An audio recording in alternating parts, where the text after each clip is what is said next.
We can stop HIV, Iowa. One key step? Getting tested for HIV. An estimated 14% of people in Iowa living with HIV don't know their status. The CDC recommends everyone get tested for HIV at least once in their lifetime, or more often when needed. So testing is important. Yes! Testing is the only way to know your status. It's the first step in getting additional HIV prevention services or HIV care. Find out more at stophiviowa.org.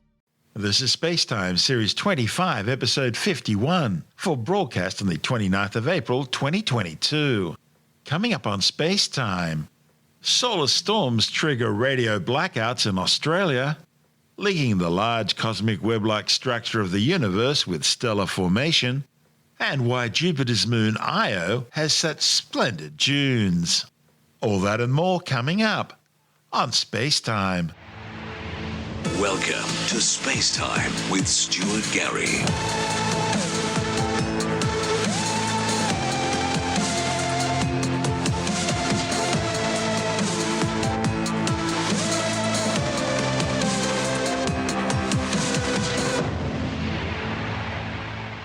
A severe X-1.1 class solar flare erupting from the surface of the Sun has caused strong shortwave radio blackouts across Australia, the Western Pacific and Eastern Asia over the Easter holidays.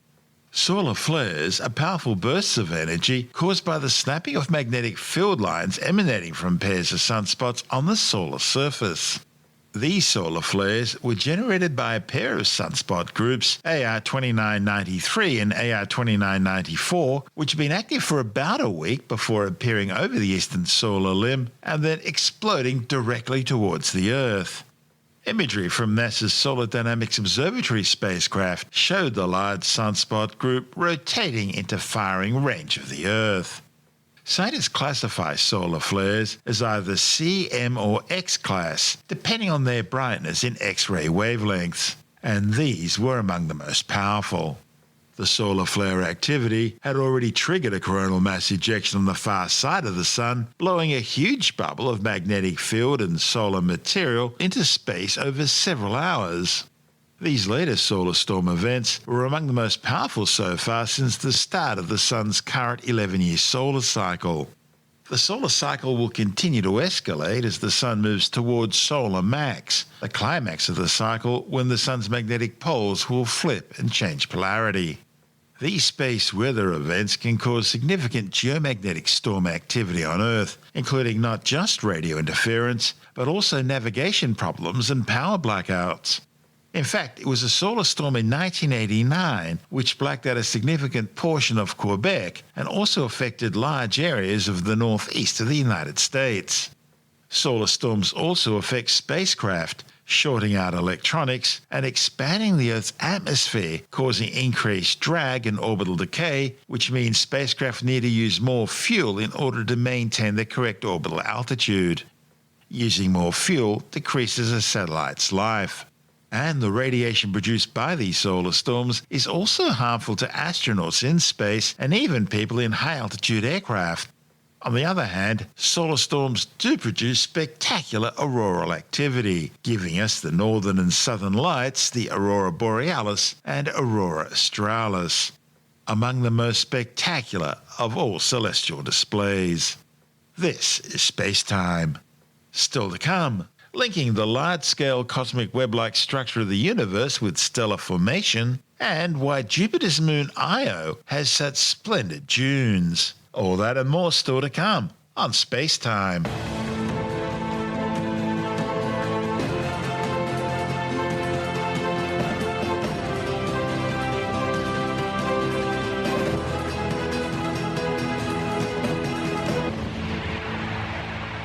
Okay, let's take a break from our show now to talk about our sponsor, the I Am Bio podcast. Our future as a species and as a living planet is dependent on the fascinating world of biotechnology. And that's where the I Am Bio podcast comes in. This show brings you powerful stories of biotechnology breakthroughs straight from the experts themselves. You'll hear about everything from new vaccine technologies to Alzheimer's research, cutting-edge technologies and their impact on our planet, right through to ways to improve water supplies. The I Am Bio podcast helps you stay informed and up to date on all the latest advances in this rapidly growing field. Hosted by Dr. Michelle McMurray-Heath and experts in their fields, the I Am Bio podcast will help you gain a better understanding of this rapidly growing industry. And it's got something for everyone interested in biotechnology. You can subscribe wherever you get your podcasts or visit their website at bio.org/podcast. Whether you're a student, a scientist, or just plain curious, Michelle McMurray-Heath and colleagues will keep you informed and engaged every step of the way. The name of the podcast again, I Am Bio. Check it out. And of course, we'll include the website URL in the show notes and on our website. And now, it's back to our show. This is SpaceTime with Stuart Gary. Astronomers have identified cold streams of star-forming gas flowing into galaxies from the intergalactic medium. The new observations, reported in the journal Nature Astronomy, provide a link between the large-scale cosmic structure of the universe and the development of galaxies and stars within it. The cosmic web is made up of gigantic empty voids, surrounded by long thin strands and filaments made up of galaxies and leading to connecting nodes comprising galaxy clusters and superclusters. But exactly how it all fits together and works has sometimes been a bit difficult to fully understand. We know galaxies grow by merging together to become larger galaxies, but they also grow by accumulating more and more gas from their surroundings and converting that into stars. But details of this process have remained murky. Now, new observations made using the Keck Cosmic Web Imager in Hawaii have provided the clearest, most direct evidence yet that filaments of cool gas spiral into young galaxies, supplying the fuel for making new stars. The study's lead author, Christopher Martin from Caltech, says that for the first time, scientists are seeing filaments of gas directly streaming into a galaxy like a pipeline going straight in. This pipeline of gas sustains star formation, explaining how galaxies can make stars on very fast timescales. See, for many years, astronomers have debated exactly how gas makes its way into the center of galaxies. Does it heat up dramatically as it collides with surrounding gas? Or does it stream in along dense filaments, remaining relatively cold? Before this model came about, researchers had proposed that galaxies were simply pulling in gas and heating it up to extremely high temperatures. From there, the gas was thought to gradually cool down before providing a steady but slow supply of fuel for star formation. The problem is, this hypothesis was thrown into question when astronomers saw distant galaxies forming stars at really high rates, much too fast to be accounted for by the slow settling and cooling of hot gas. See, the thing is, molecular gas clouds need to be cold in order to collapse under their own gravity to form stars. But providing evidence for the existence of these cold streams of gas has remained a major challenge until now. So, Martin and colleagues built the Keck Cosmic Web Imager and then attached it to the giant 10-meter Keck telescope specifically to answer that question. The Keck Cosmic Web Imager was designed and built at Caltech to provide a state-of-the-art spectral imaging camera. Called an integral field unit spectrograph, it allows astronomers to take images such that every pixel in the image contains a dispersed spectrum of light. Installed on Keck in 2017, it's the successor to the Cosmic Web Imager that's been operated at the Palomar Observatory in East San Diego since 2010. And this new instrument has 8 times the spatial resolution and 10 times the sensitivity. Understanding and characterizing the cosmic web was the main driver for building the new imager. But this instrument is very flexible, and astronomers have used it, among other things, to study the nature of dark matter, to investigate black holes, and to refine science's understanding of star formation. Martin and colleagues used the Keck Cosmic Web Imager to acquire data on 2 active galaxies known as quasars, named UM287 and CSO38. Quasars are gigantic beams of matter and energy streaming out from the accretion disks surrounding feeding supermassive black holes. Near each of these 2 quasars is located a giant nebula larger than the Milky Way galaxy and visible thanks to the strong illumination from the quasars. By looking at light emitted by hydrogen in the nebulae, specifically an atomic emission line known as hydrogen Lyman alpha, the authors were able to map the velocity of the gas. From previous observations at Palomar, the team already knew there were signs of rotation in the nebulae, but the new Keck data has revealed much more. The study's co-author, Donald O'Sullivan, also from Caltech, says when they had previously used the Palomar Cosmic Web Imager, they were able to see what looked like a rotating disk of gas, but they couldn't make out any filaments. But the increased sensitivity and resolution of the Keck Cosmic Web Imager has provided far more sophisticated models, allowing the authors to see that these objects are being fed by gas flowing in from attached filaments, which is strong evidence that the cosmic web itself is connected to and fueling the disks. Martin and colleagues then developed a mathematical model to explain the velocities they were seeing in the gas and tested it on UM287 and CSO38, as well as on a simulated computer galaxy. Martin says it took over a year to come up with the right mathematical model to best explain the radial flow of the gas. But once they did, they were shocked by just how well the model works. This model is providing the best evidence yet for the cold flow model of galaxy formation, which basically states that cool gas can flow directly into forming galaxies, where it's then converted into stars.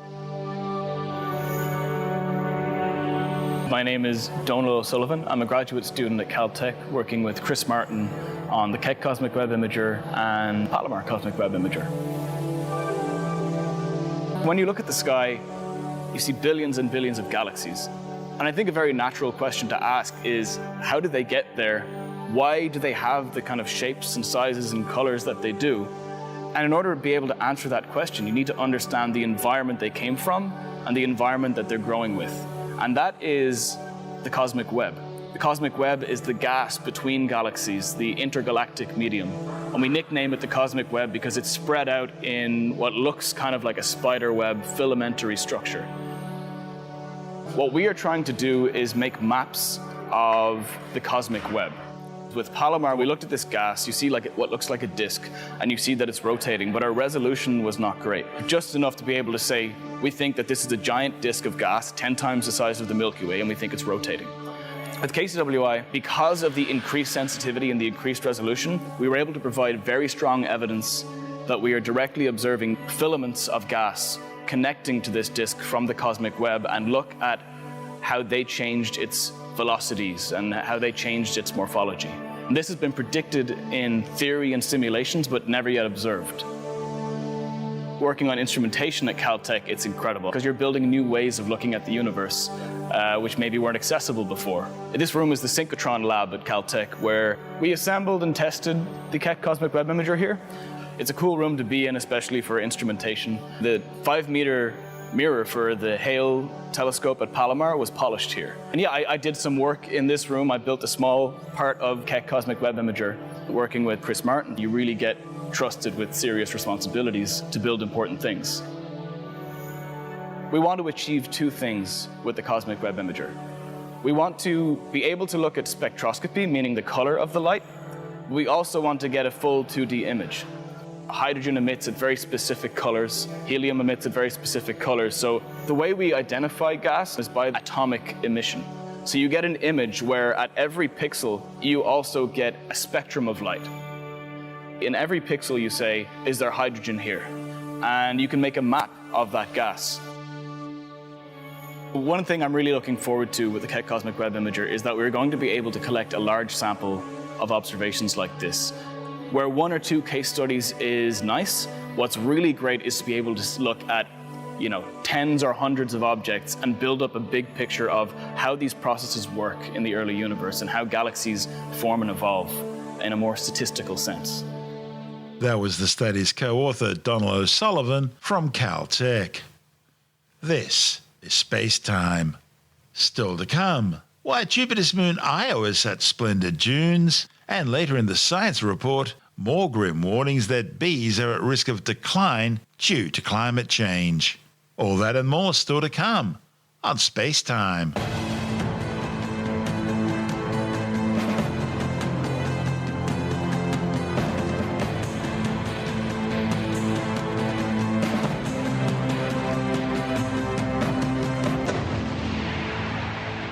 Scientists have long wondered how Jupiter's volcanic moon Io can have such spectacular meandering ridges as grand as any seen in movies like Dune. Now, a new study reported in the journal Nature Communications has provided a new explanation of how dunes can form even on a surface like that of Io. The findings are based on a study of the physical processes controlling grain motion, coupled with an analysis of images from the 14-year mission of NASA's Galileo spacecraft, which allowed for the creation of the first detailed maps of Jupiter's Galilean moons. The new study is expected to expand science's understanding of the geological features of these planet-like worlds. The study's lead author, George MacDonald from Rutgers University, says his study suggests the possibility that Io is a new dune world.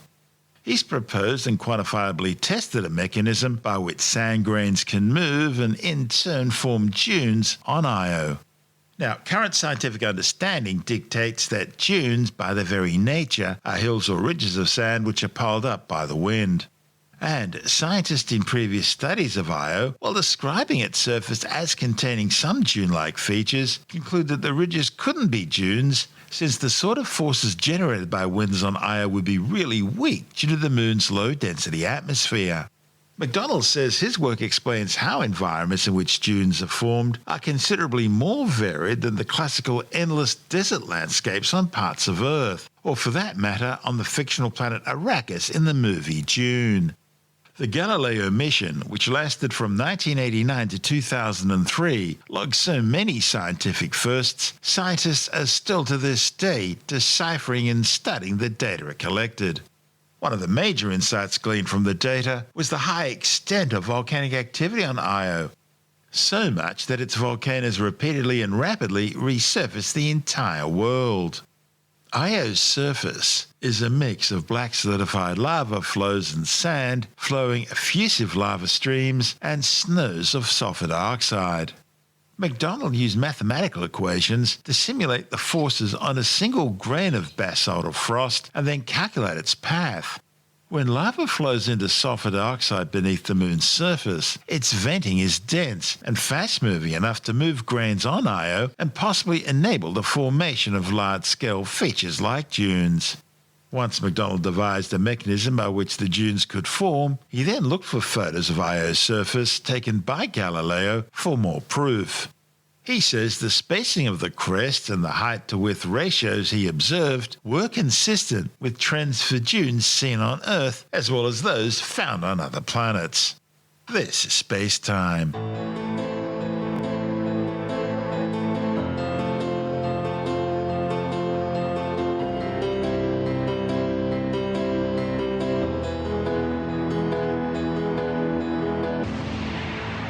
We can stop HIV, Iowa. One key step, getting tested for HIV. An estimated 14% of people in Iowa living with HIV don't know their status. The CDC recommends everyone get tested for HIV at least once in their lifetime, or more often when needed. So testing is important.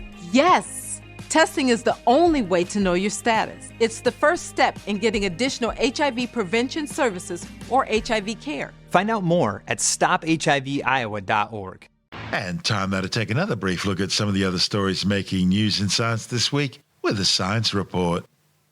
There are grim warnings today that bumblebees and honeycomb-building bees are at greater risk of decline due to the increasing threat of climate change. The findings, reported in the journal The Proceedings of the Royal Society Bee, are based on a new study looking at the way bees respond to changing climates in the US Rocky Mountains. Bees are regarded as the single most important pollinator for agricultural crops worldwide. Bees of all types are already in decline globally due to diseases like colony collapse disorder, habitat loss, and increased use of insecticides and herbicides. For this study, scientists used data from 154 bee species gathered over 8 years. They found that conditions associated with climate change favored smaller soil-nesting bees and bees with more specialized diets. The authors warn that populations of honeycomb-building cavity-nesting bees and larger-bodied bumblebees are all likely to decline as temperatures increase. A new study has found that kids with prolonged COVID-19 symptoms are more likely to be less active. The findings, reported in the journal Future Microbiology, are based on a survey of parents of 510 kids who had COVID-19 symptoms lasting longer than 4 weeks. On average, these children had prolonged symptoms for 8.2 months, with fatigue and headache among the most common. Families say their kids are less active now than what they were before their infection, and only 1 in 10 had resumed their previous level of physical activity. Over 6.2 million people have now been killed by the COVID-19 coronavirus since it first escaped from Wuhan, China.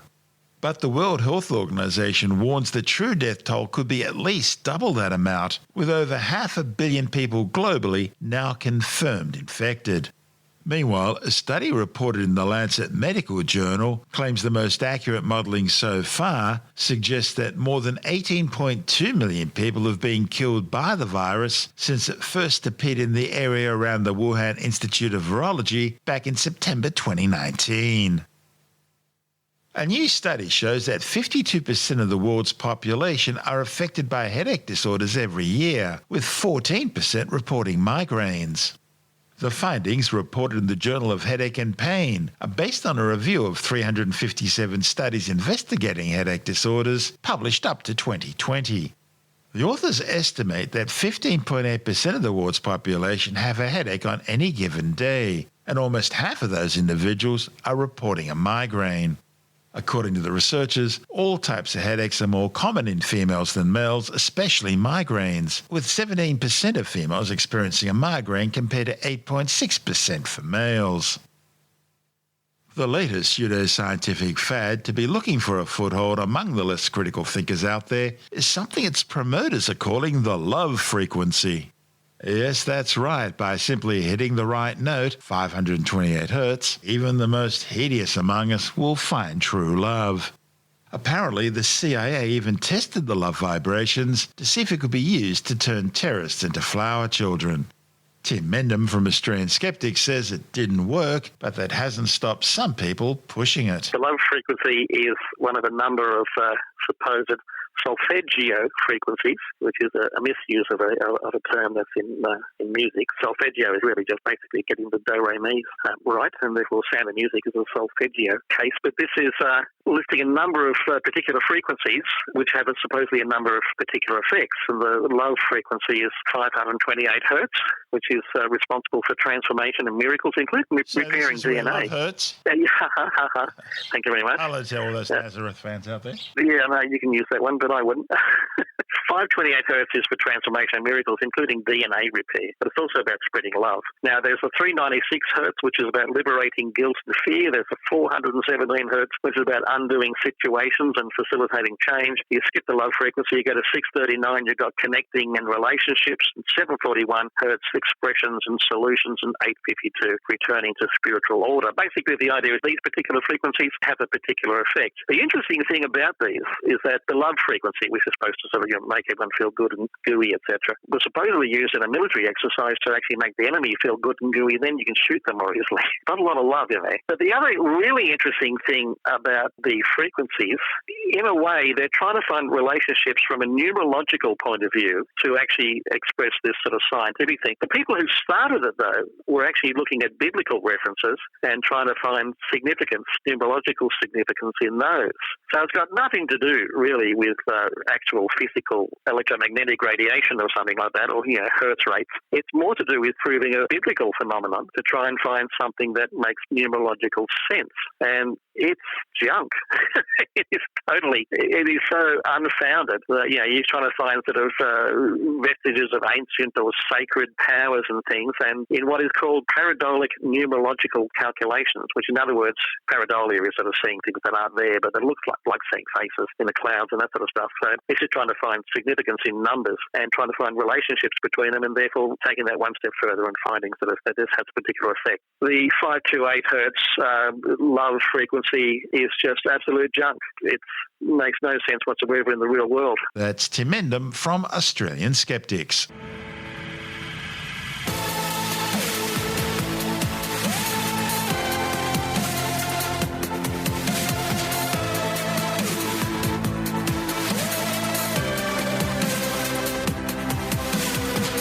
that's the show for now.